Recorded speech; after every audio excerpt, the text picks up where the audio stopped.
Hello, ladies and gentlemen, and welcome to Blast Fishing Wiki.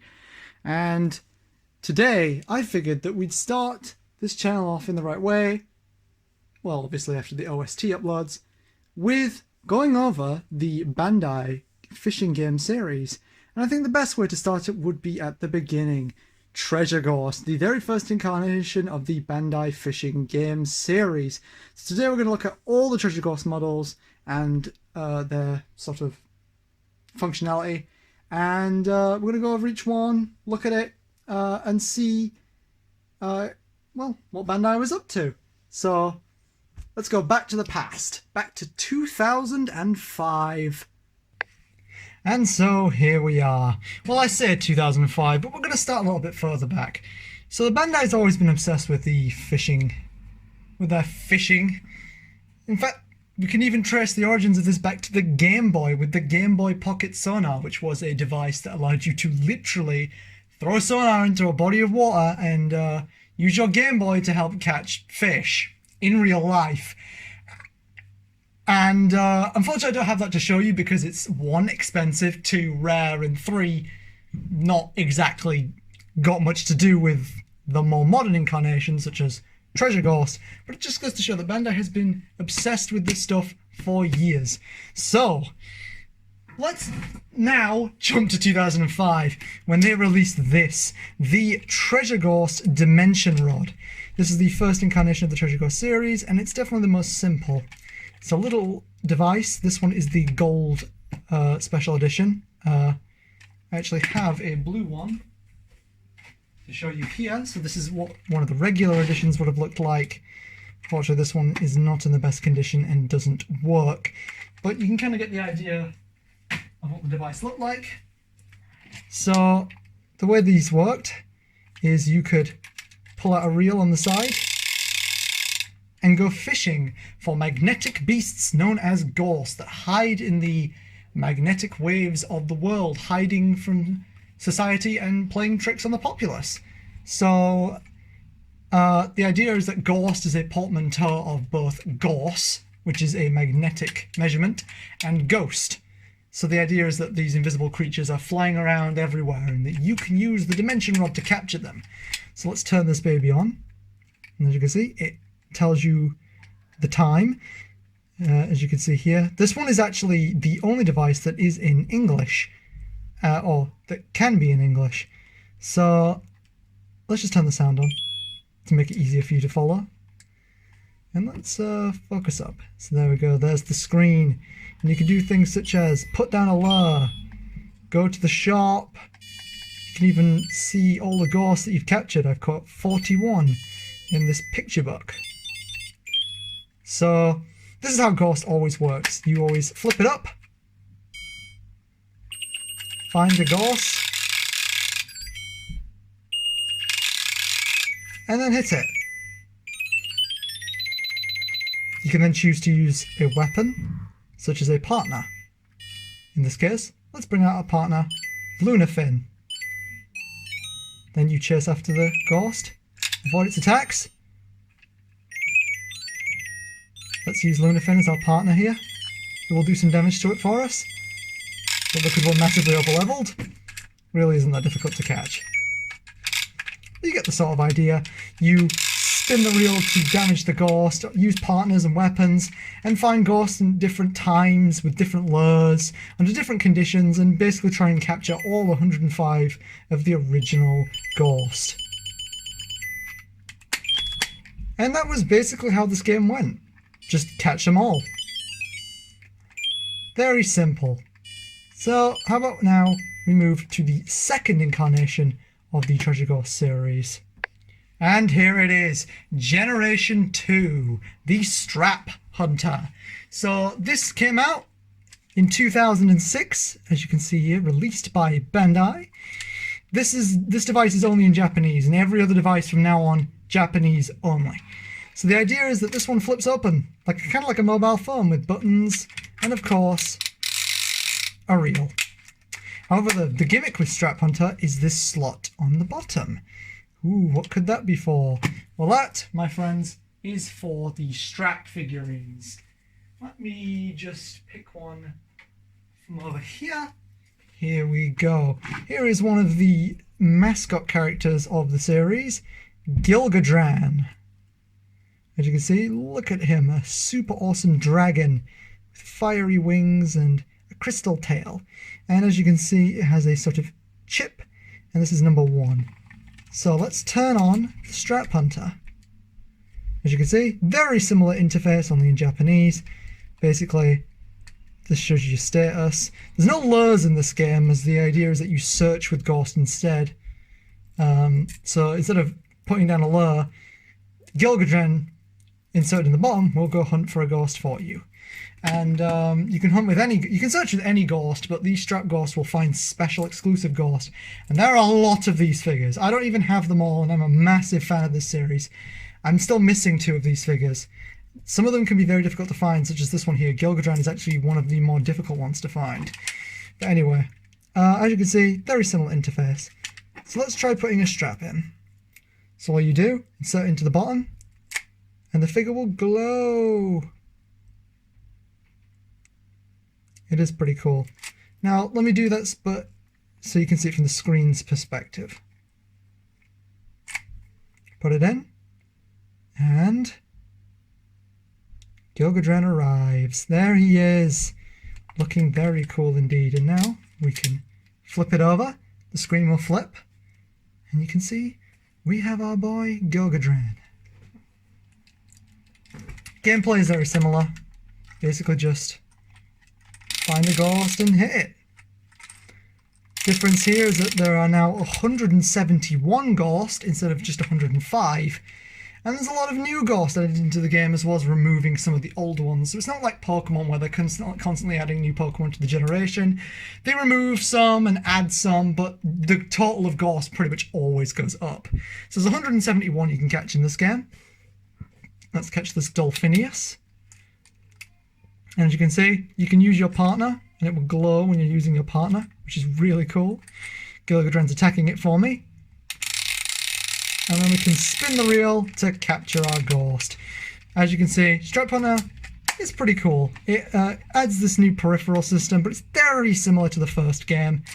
And it's really quite an interesting piece. It came in lots of different colours. I do have another colour of this one. Here is the orange unit. There's also a red unit and a gold unit, but those are a lot more hard to... Well, those are a little bit more... Well, the red unit's a little bit more hard to find. The gold unit is very hard to find. The orange unit is by far the most common. However, this is not the end of the 2nd generation, because they also released this, the Strap Gunman. Now, this is a very similar device. As you can see, it's got the same sort of flipping open sort of thing. It has the strap here on the bottom, only there's no reel. There's no reel at the side.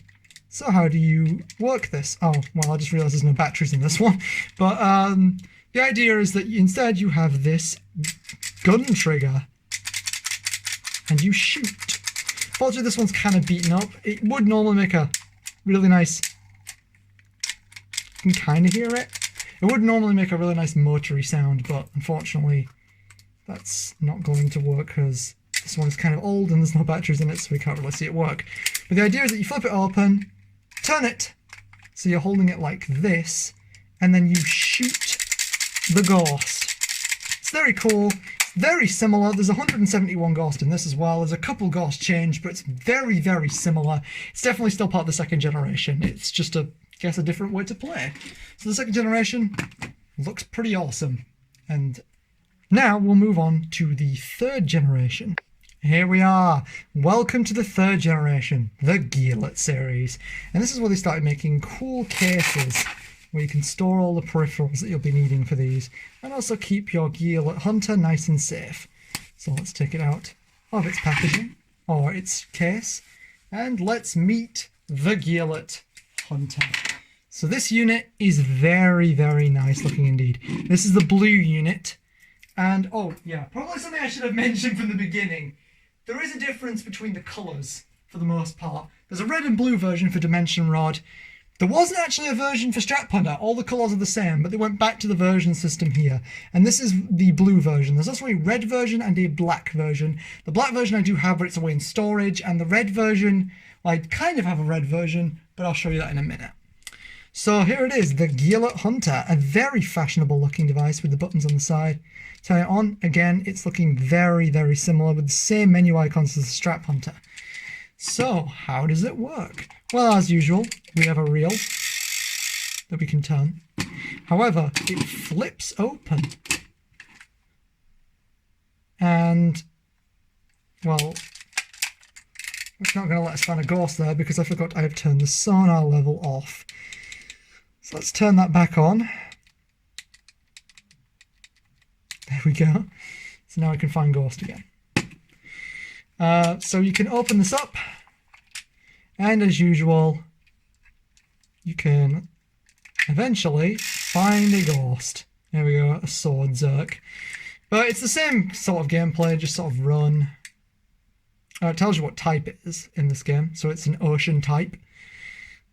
So as you can see, you just pick your partner and then just whittle it to death. It's very similar. But that's not the thing I really wanted to show off with the Gaust Hunter. The Gaust Hunter uses peripherals. So like the Strap Hunter had those cool strap figures, for the Gaust Hunter, just a second while I grab it, we have these Gaults. I think these are gorgeous. So let's have a quick look at them. Let's get... Here we go. Here is a Gaust. They come in this very lovely metallic plastic with the name in initials, Searchhawk. Why is there a B? Because the Japanese name is, the Japanese way of saying this is Shubatok. Shubatok. So Shubatok, but it translates into English as Searchhawk. These are really cool. So to show you how these work, you just put the Gaust in place. And it glows. And it's telling me right now to spin the reel. So let's do it. And it spins.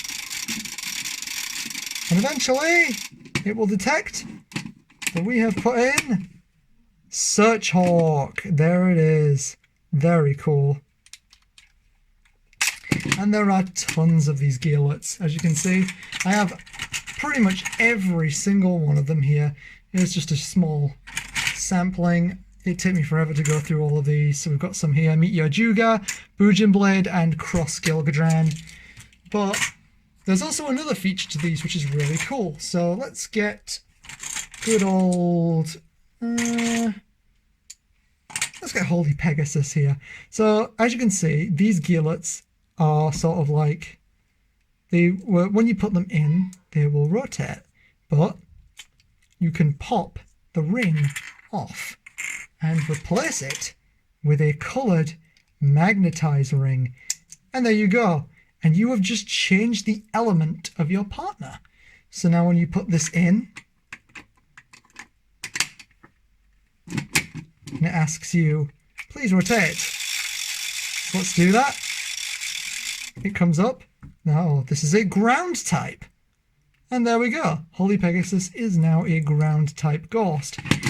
So that is a really cool system. The idea that you can customize your partner. And there's some really cool rings here. We've got things like just the standard elements here. Aero, ground, and ocean. These just let you change to the base elements.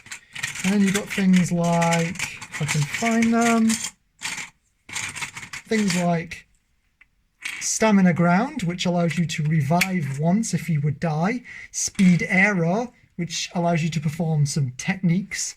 And Attack Ocean, which increases your strength but has a chance to fail. And they released even more of these things.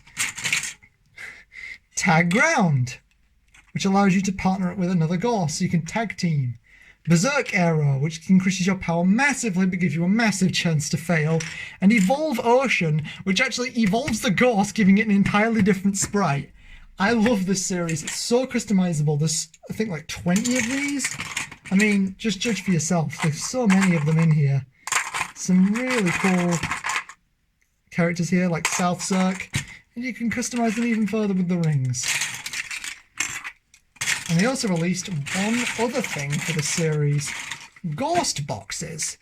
So here is a Gaust box. Let me just get this closer to the camera. As you can see, there's like a cool little Gaust locked away in a cage sort of thing. They released 3 of these with different Gaust on the inside. And the idea is that you can attach these to the device, and you can actually put your Gaust from the device onto the box. So you can you can train them on the go. And I think that's really cool. They released all kinds of cool stuff. And that is what makes this so cool to me. The gearlets are so versatile. This device is beautiful. And let's have a look at some other, shall we? So here's what I said when I said I kind of have a red version. This is a special platinum gold version. However, it's just cosmetic. It's actually just a red version, but this is a quite rare promo version of the device.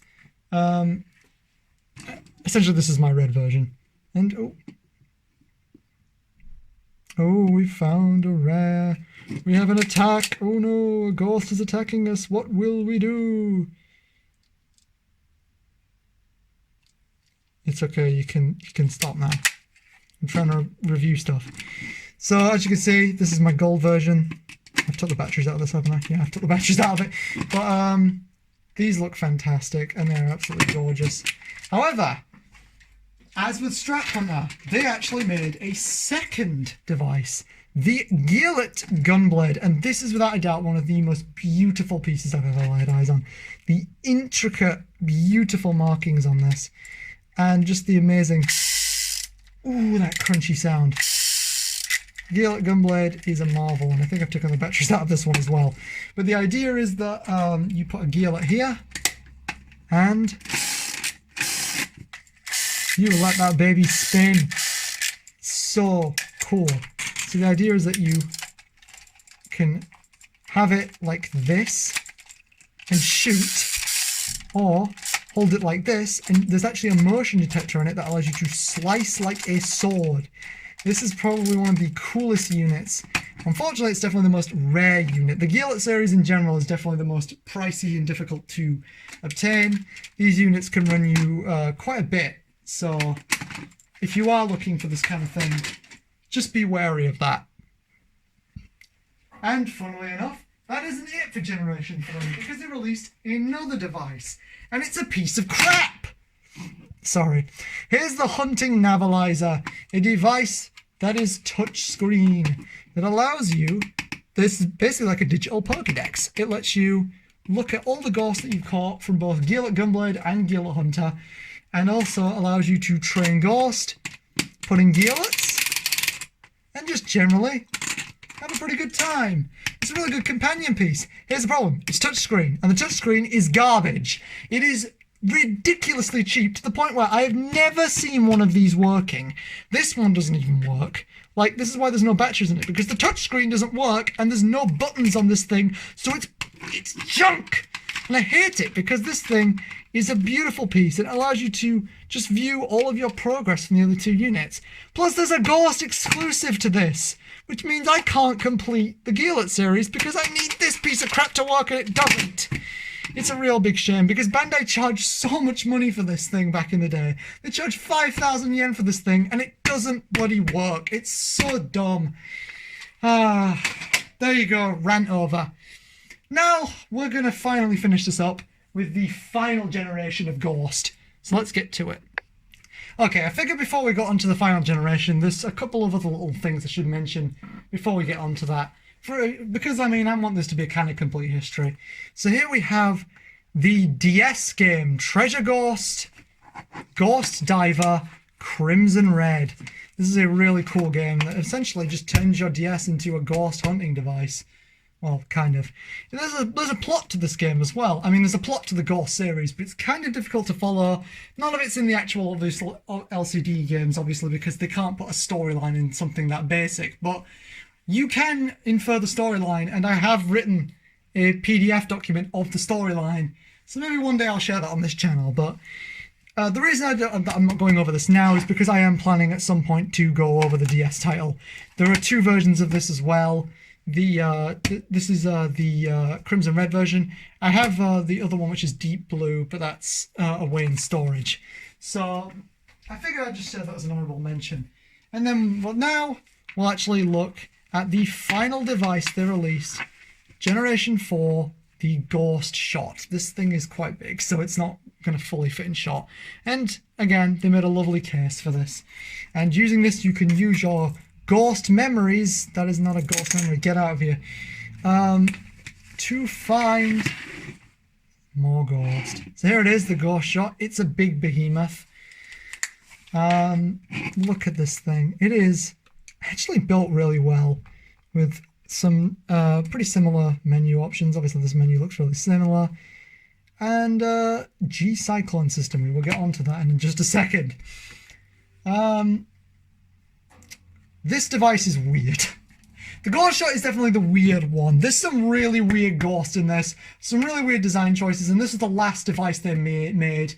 They made this in 2008, just before the series ended. So they made the Gearlet series in 2007. Basically, they made a new generation every year. I'm trying to get this in focus. There it is, 2008. This is a weird one, and unfortunately, this is where the series ended. So it flips out sideways like this, and it actually has a light sensor in it. So it detects light rather than just having a compass in it. And you may notice, there's no reel. How do you play this?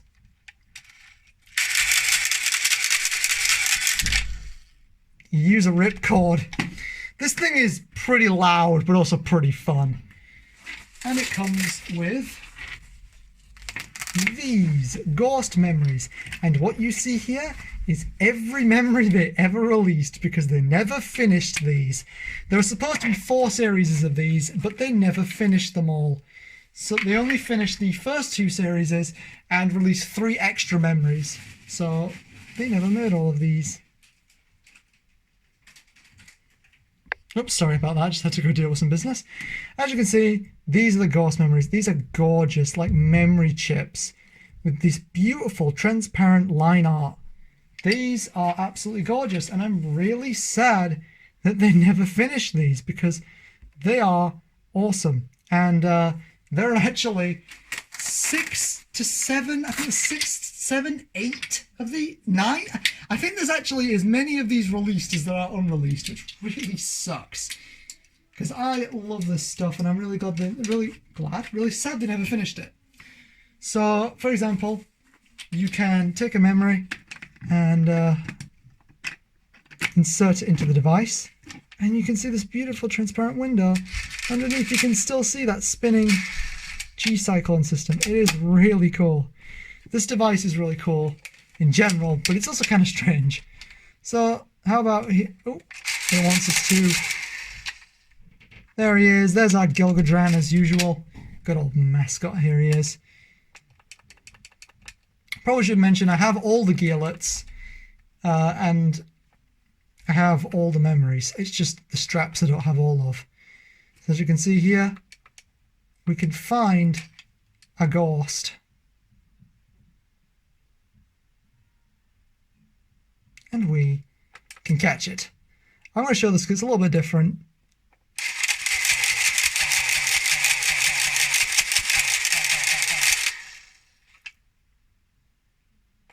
No, don't attack me. So now we need to suck it inwards. Oh, it's attacking.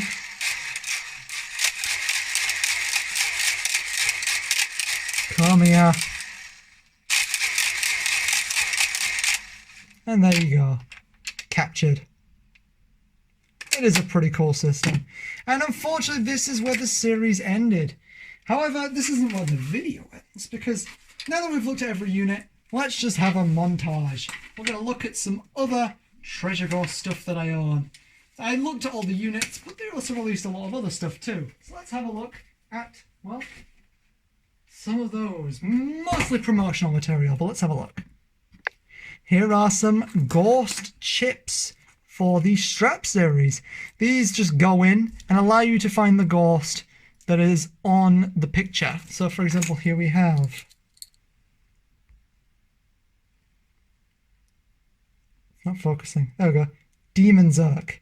And these were all made for special events. So every single one of these was released at a special event. This one here, for example, was released at World Hobby Fair. So these ones are quite rare indeed. They are like strap figures, but I didn't mention them, so I figured I may as well give them a mention. Here's some promotional material. So I keep everything for my Gaust. I keep all the boxes, and I of course keep all the manuals, although this one has seen better days. But I keep all the manuals because they're extremely useful, even if they're only in black and white. There's some really nice illustrations in here. Tells you how everything works. And then there's also these, which they released with the Gaust Shop Memories. These are like actual like stories that show you what every Gaust is personally going through. I really do like this full color thing with full art and just beautiful kind of stuff. Reading these stories is really interesting, especially, well, obviously you have to use Google Translate to do it, but it really is nice, and I really do like that kind of thing. So yeah, as you can see, wasn't kidding. I keep all the boxes, all the backing card for just everything, all in here. Like, here's a box for a strap figure. I just keep it all because, well, I mean, I'm a hoarder. And that artwork, man, that artwork, such good stuff. And I figured the last thing we'd show you, this is my lamp, and these are my strap figures. I've sort of hung them up like a chandelier. I think it looks really nice with these beautiful transparent, well, semi-transparent figures. Just looks really nice. And as you can see, all the different guys here. This isn't every figure, as you can see. If I can move around here, I am still missing 2 figures, so I've left 2 hooks for them. Hopefully someday I'll get them. I keep seeing them show up in auctions when I'm broke, so that helps. But anyway, that is all, and I do hope you enjoyed this video and had a good look at the Treasure Gaust stuff. And I hope, yeah, I just hope that, I don't know, maybe this inspires you to have a look into the series for yourself. It is certainly very cool. There's quite a lot here. There's quite a lot to learn, and obviously it's only in Japanese. So if you are looking for just an English experience, you can pick up a Dimension rod. Well, you're going to have to pick it up from Singapore because that's where the English ones come from. Another place you can get an English one is if you don't mind Bandai's rebranding of the series called Catch a Beast. You might have heard of it before. Basically, if you just search Catch a Beast on eBay, you'll find one of these in English. So, yeah. I really hope that if you were interested in any of this stuff, please do check it out. Look at Yahoo Auctions or things like that. Use a proxy. Look into this stuff. Maybe go on eBay, just have a look. And also you can check out the Gaust Wiki, which I do manage in my spare time. So if you have any questions, feel free to leave comments here and I will answer them as best as I can. And yeah, so thank you very much for watching. This has been the Blast Fishing Wiki, and I hope that this was nice and informative. See you next time, guys.